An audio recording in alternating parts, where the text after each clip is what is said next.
Hello, people of Earth, and welcome to the Quiffcast. Welcome to the Quiffcast with me, Rob Benz, and Charlotte. That's smart. Well, you said my last name right at least this time. Just piece it together in your own time. So today we're back on the Marvel subject. We are discussing. We're discussing Phase 3 of the Marvel Cinematic Universe. Ooh. Yes, that's right. Well, that was the worst ooh. You wooed it. You wooed it. That's why it was bad. Yeah. Just to start off, our sponsor today is the Quiffcore argument settler device that fits in your pocket. Alright, I'm interested in whenever you got a major argument to settle, just click that button and it will logically tell you that you're both wrong. You should do something else. Okay. Available at Argus. Argus, not Argos. Argus. Argus. I wasn't aware we had a goose. Argus. Order on ourgoose.com. It's probably a website. Our Goose. We should look that up. We should, or we could let the view listeners. Okay, you can do it. You can spoil it. This you while can while spoil. we're talking about Phase 3. You can spoil the weird amount of extra viewers to www.ourgoose.com. If there's a comment section, tell them that the Quiffcast brought you here, and they'll be like, "What? Who are these? Our Goose." And then they'll listen to us. Yeah, and then they'll get extra viewers. Great. That's not the they don't website have to view that us. I came up with. It came up with the website called I'm not gonna say. Oh well, you can check out it. Hey. Yeah. Our Goose. Buy it weekly. Just buy gooses. That's the website that came up. All right. I don't know why. They've just bought the rights for Our Goose. Yeah, ourgoose.com is buyitweekly.com. Okay. Anywho, we're talking about Phase 3 today. Oh, by the way, if you want to buy it from Our Goose, you have to have a membership. So I don't know what the price is. It ranges from day by day. Are we actually talking about Phase 3? Yes, why not? So, on the subject of arguments, Phase 3 started off with Captain America Civil War. Yep, that's the only reason. That was a very good transition. Thank you very much. It started off with Civil War, which was a very, very good film. I did enjoy that one. Surprisingly. It was very good. Yeah. And you were really psyched because, Giant Man was in it. It was. Giant Man. Ant-Man. Phase 2 ended with Ant-Man, and then he's in the next film after that. Oh, and of course Spider-Man was in that Spider-Man, film. That was a big part. The trailers exploded. Haven't we had a whole podcast on Civil War? No. Alright, I was We can't have imagining done. that. We can't have done. Oh. It's not possible. Did you not start them in 2016? No. Oh, okay. Did we? I don't know. I can't remember. Oh, God. We'll have to have a look. Anyway, we're talking about it again if that's the case. Okay. What did you think of Civil War? I enjoyed it. I was very much Team Cap. Were you? I was. That's the thing, because I was Team Iron Man. Even though, when I was watching Civil War, I always thought to myself, I kind of see Captain America as the bad guy. I saw that team. I was torn because Ant-Man was in team.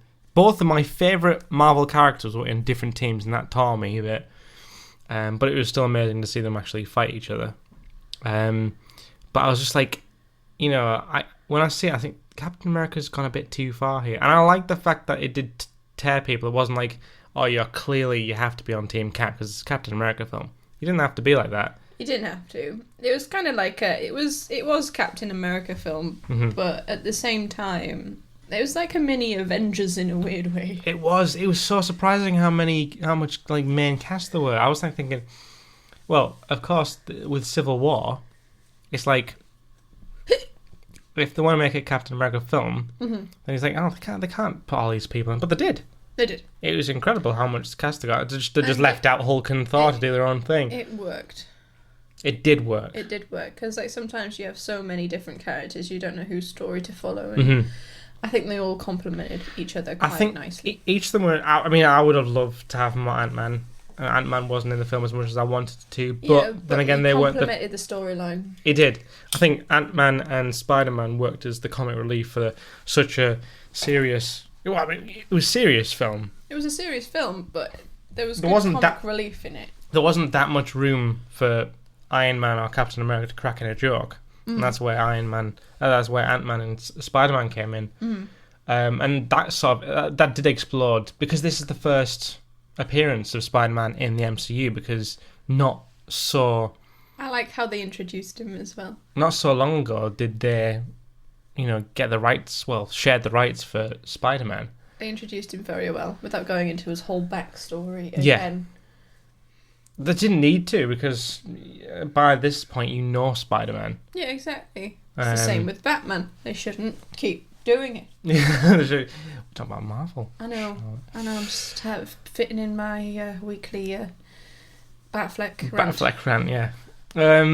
But I really... I mean, I'll go into spoiler territory here, but I think I didn't expect the ending. I didn't expect how... it was good that Iron Man was going to find out about how...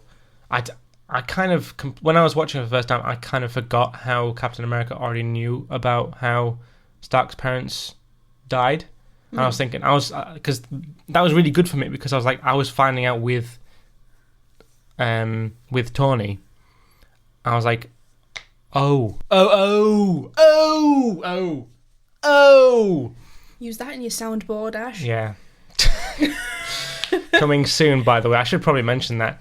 Coming soon, there is actually a Quifco app that you can download on the App Store. So there's a secondary plug for you. You can pre-order it now. I think I don't know, but you can pre-order it.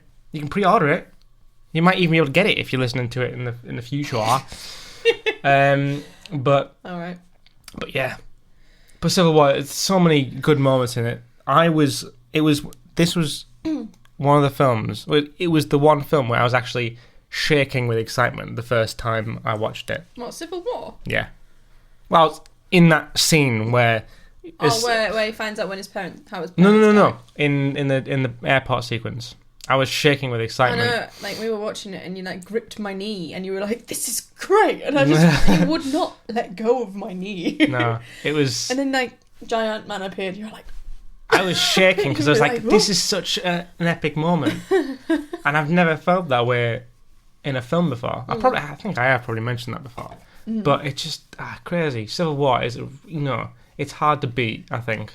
Yeah. Marvel just raises the standards for it. It does. Especially for it not being an Avengers film. Exactly, and I think... It was the closest to Avengers. It probably could have worked as a standalone Avengers film. Yeah. Because it is an Avengers sort of story. The way they adapted it from the comics was really, really good. Really well done. But Marvel has always been like one for trying to step up the game with each film they do. Yeah, and trying something different. And then, like, I think so far with Phase 3, they've done something different each time they've had a film out, which has been really interesting, because going through Phase 2, everything became quite, not samey, but they followed a very similar format. Yeah, because people were saying, like, what was it? Ant-Man had a similar, sort of thing to Iron Man, or... Yeah. Actually, no, it was more Doctor Strange, actually. Yeah. That had the, there's a similar sort of thing with Iron Man, rich guy, something happens to him that dramatically changes their look on life. Blah, blah, blah, blah. Yeah, but, like, as a whole, Phase 3, each film has been...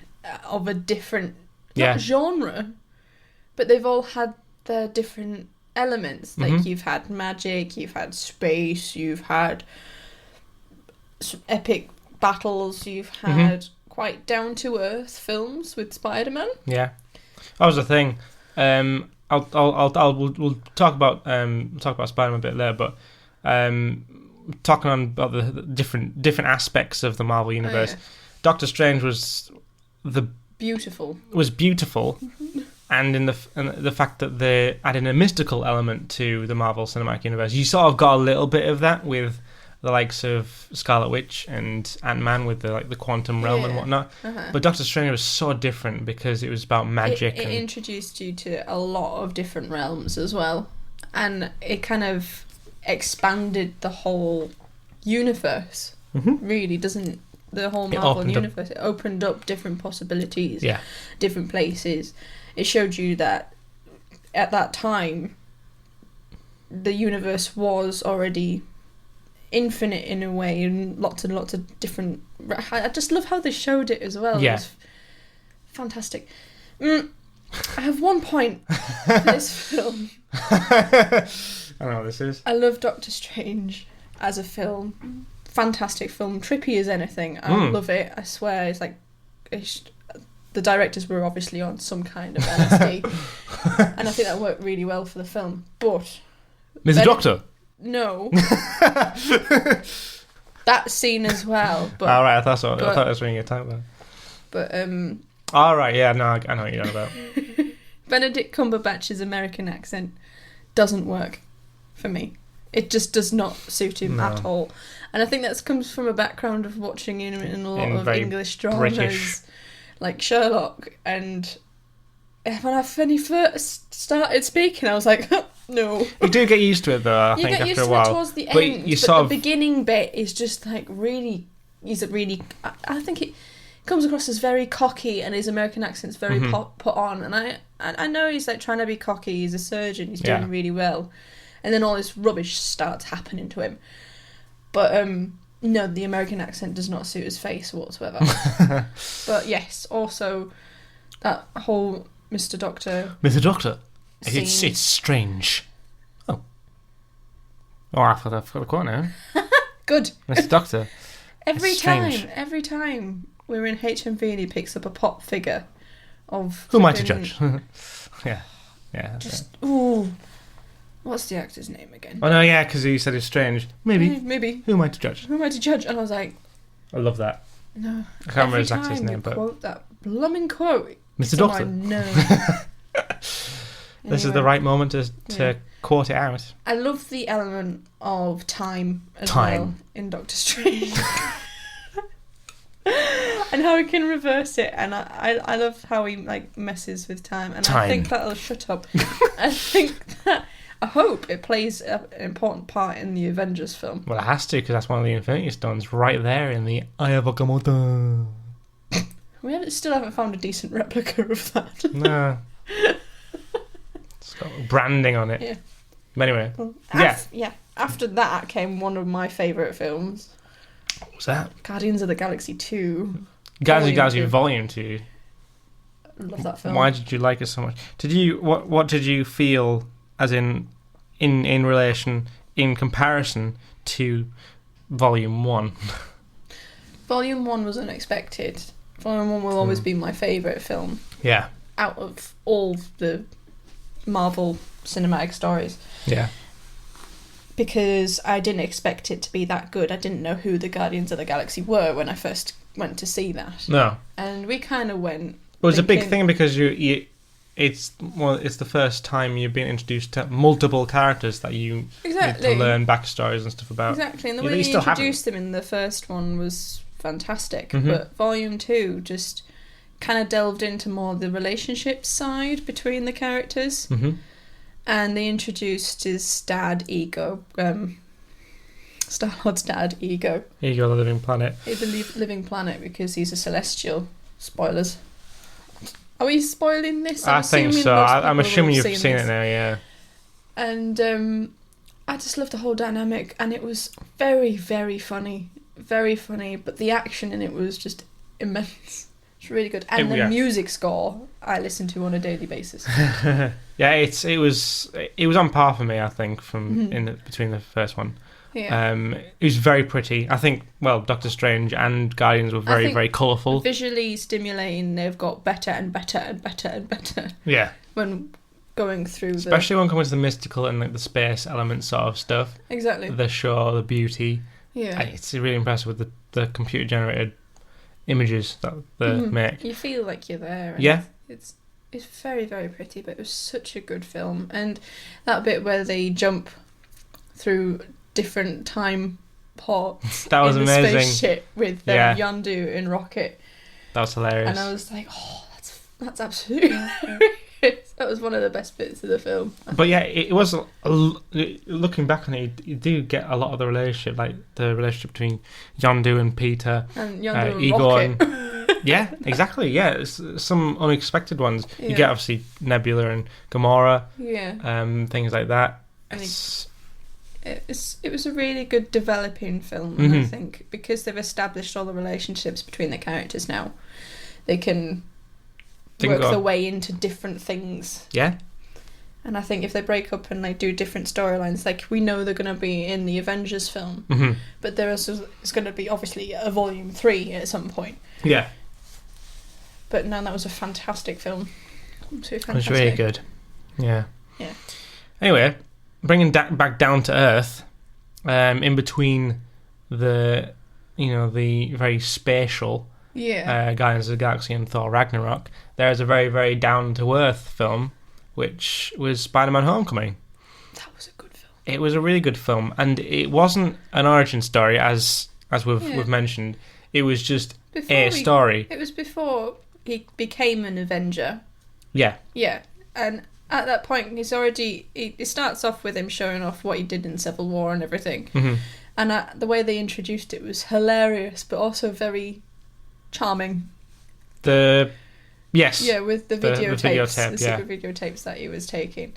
Now, I watched this with me and my little sister. She wanted to watch this for her birthday, and it was the first time my dad had seen it. Yeah. My dad absolutely loved it. All right, that's cool. And he never sits through Marvel films because he's never been like a superhero person, but loved Spider-Man. It's very different because it's a story about him developing as a hero, improving himself. He's trying to impress Tony Stark, and that's a big thing as well. It wasn't that big a part in Spider-Man, but it was nice to have Tony Stark as a supporting character. Nice to see Happy as one of the main characters in that. But it's like Tony Stark, he wasn't in it that much. He was in the marketing for the film. He was shown quite a Avengers, lot. Iron Man, all these kind of things going on. Yeah. And he was in it for, a few scenes. But I'd say he was in a few scenes. I'm glad that he wasn't... As much as I love Iron Man, I'm glad he wasn't used over the top. Yeah, because it was a story about Spider-Man. It's Spider-Man's film, yeah. It's not a story about Tony Stark. No. But that was a brilliant film. And the story was really good. Really it was a very story. simple story. It was nice because there was a lot of references, like, right at the beginning of the film. Well, they're clearing out the Avengers. It was starts off after the Battle of New York. They're doing the basically you bring it down to the the humans level with you have to clear up this mess. Yeah. It is very down to earth, and I think because you've been wowed by all the space and everything, you're expecting something really big, and it's just him developing as a character. Yeah. And I think that it was a really nice film. And Tom Holland's brilliant. Yeah, and Spider-Man. His friend. Oh, what's his friend's name? I can't remember what his friend's name was. But he was so hilarious. He was like a. His guy in the chair has to speak. His guy in the chair. That was his first major film that he's been in. A lot of them, I think. Absolute cracking job. He did. No, he was brilliant. Yeah. I think it was nice to get it was nice to see Spider-Man young. Yeah. Because with the problem with other Spider-Man films, I haven't really watched any Spider-Man, so I can't really delve right into a big comparison. They've been all too old to be Spider-Man. But it's Spider-Man at an older age because there's no supporting films to say, we can't just do a film about a kid.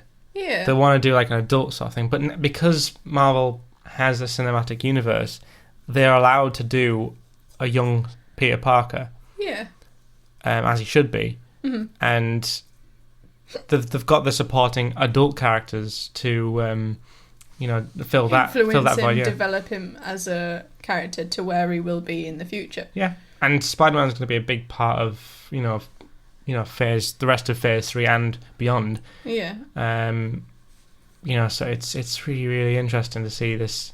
It's really interesting to see. Well, we haven't mentioned it, but Black Panther was in Civil War as well. Don't forget Black Panther. Yeah. And so it was like Black Panther and Spider-Man were two big characters introduced in a film that wasn't theirs. Yeah. But it's another way of doing it, because you don't want endless origin stories. Yeah. You get a bit bored when you have endless origin stories. I mean, they've already But it's done so well, I think. Yeah.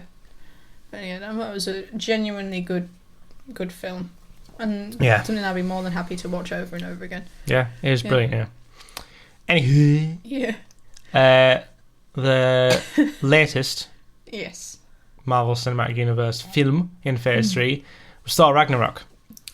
A very, very different sequel to, compared to the other Thor film. Yeah, compared to Thor. Compared to Thor. And Thor Dark World. The other two are really serious, and then to come across this one, it incorporates Planet Hulk into it. It's completely different. Obviously, you get to find out what Thor and Hulk have been doing whilst the Civil War thing is going on. Yeah. But it's hilarious. It really brings out Thor as a humorous character. Uh-huh. And also kind of thick in a weird way. He's kind of thick, but he's like the hunk. Yeah. The stereotypical hunk. He's a spatial hunk. He's lovely. Matt Damon was in the film as well. I did not realise this until the third time I watched it. Third viewing. Charlotte realised Matt Damon was in. If you don't know what the hell I'm on about, Matt Damon played Loki in that scene. I'm surprised how many people I talked to didn't realise that was him. It didn't look anything like him. But it's amazing. I know he's dressed up and all, but you can tell Matt Damon when he's Matt Damon. Not when he's got Not when he's proper dressed up. Yeah. But that film was hilarious. It was, there's a lot of interesting characters. The Grandmaster, for one. Oh, Jeff Goldblum. Jeff Goldblum was absolutely hilarious. Valkyrie was a really good character. I'm sorry, I think the Grandmaster and the Collector are definitely two cosplays that I am gonna do. Let's do a half and a half. I know they're brothers, but they are genuinely two of the best characters for having small parts that they have got. Yeah. Have really come onto the screen and influenced a lot of things. The Collector from Guardians of the Galaxy 1. Every time me and my sister find something they really like, we're like the appreciation gesture. Jeff Goldblum was just amazing in he that was, film. He was really it's good. He didn't know what was gonna. He didn't know what was gonna come out of his mouth next. Stoned. Yeah.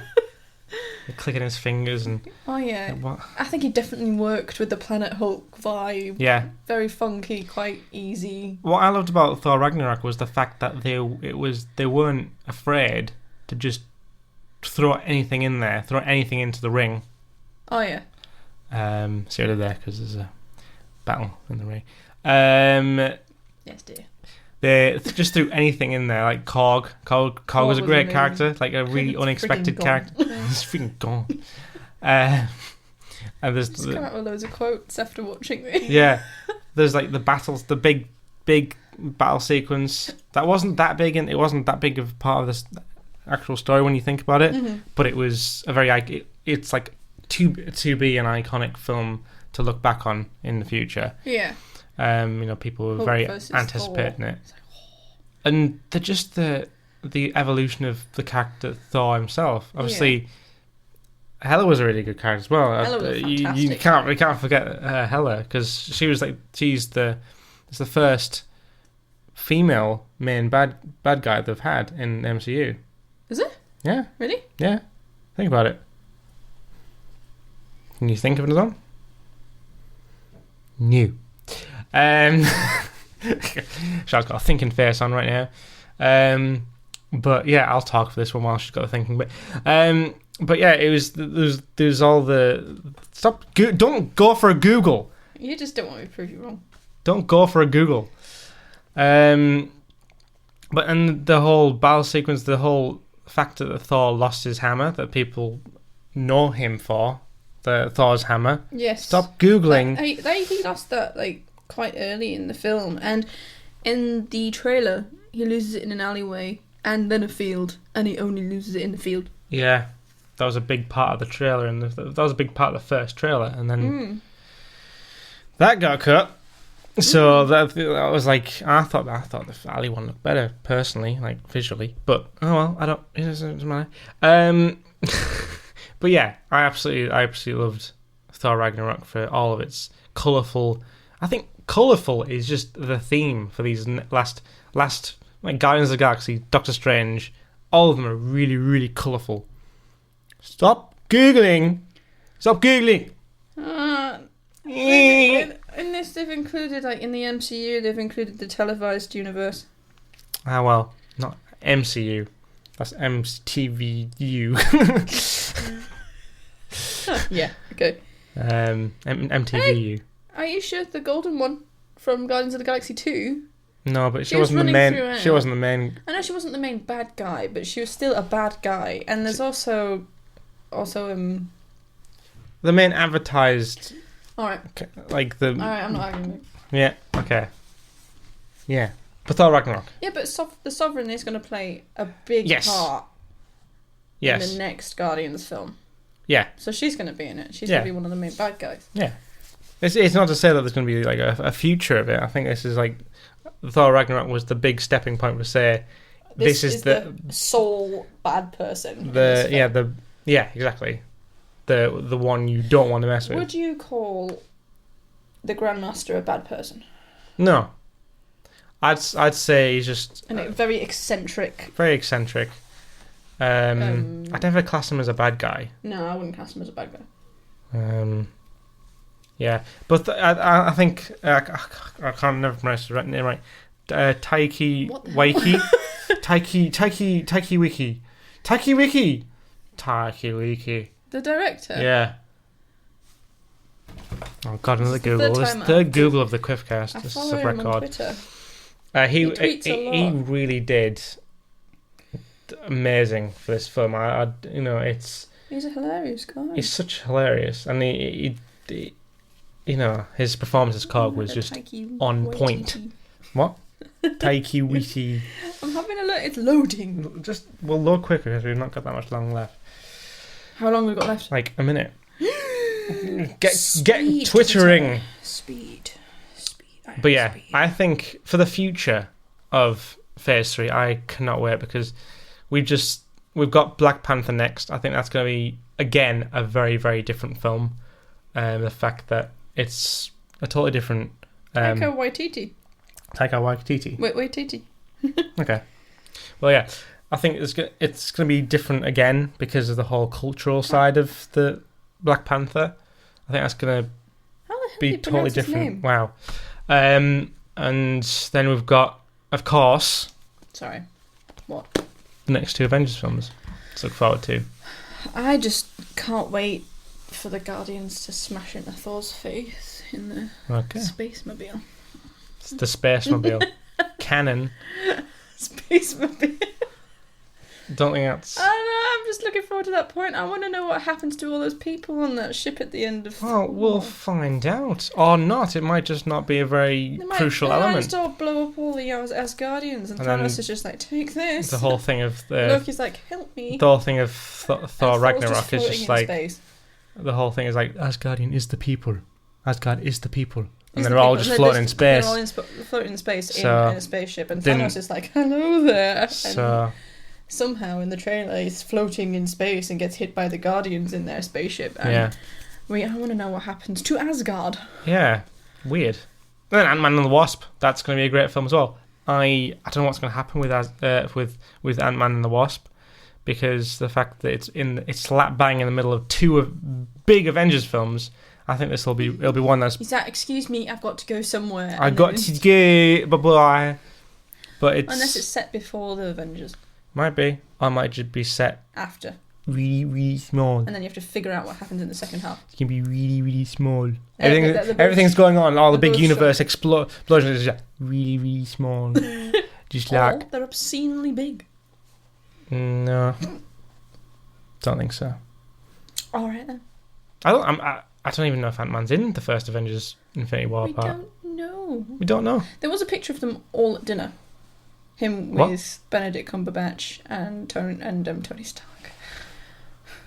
Really? Yeah. Well, Ant-Man. No, not on Ant-Man. It Oh was on yeah. Twitter.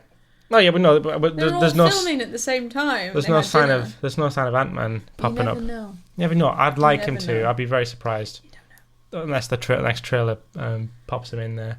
He might be in there, but really, really small. You never know. Yeah. But anyway, All right. thank you for listening to this Quiffcast. I hope you've enjoyed it. Don't forget to pre-order the Quiff Core app from Ashley Richards. Is it free? It's free. Oh, that's cute. And, yeah, do that. I just want to show you what lovely sounds you could get on this app. Oh, God. Before we Wrap before up. we wrap up. Yeah, but follow the Quiffcast if you want to stay updated on what other happenings we've got to talk about. That's one of the sounds. It's amazing. Yeah. I can't. There's a lot that has bad language in, so be very wary of that. Yeah. Yeah, there's a lot. It's hard to find one that doesn't It's hard to find have. one that doesn't. So Yeah. just remember. Just have a look. Hey, that's the reason to go and get the app. Explore with all these soundboard stuff. I'm making toasties. Yep. He's making quality content. Quality content. Like the Quiffcast. Thanks for watching. Bye there. Okay, bye.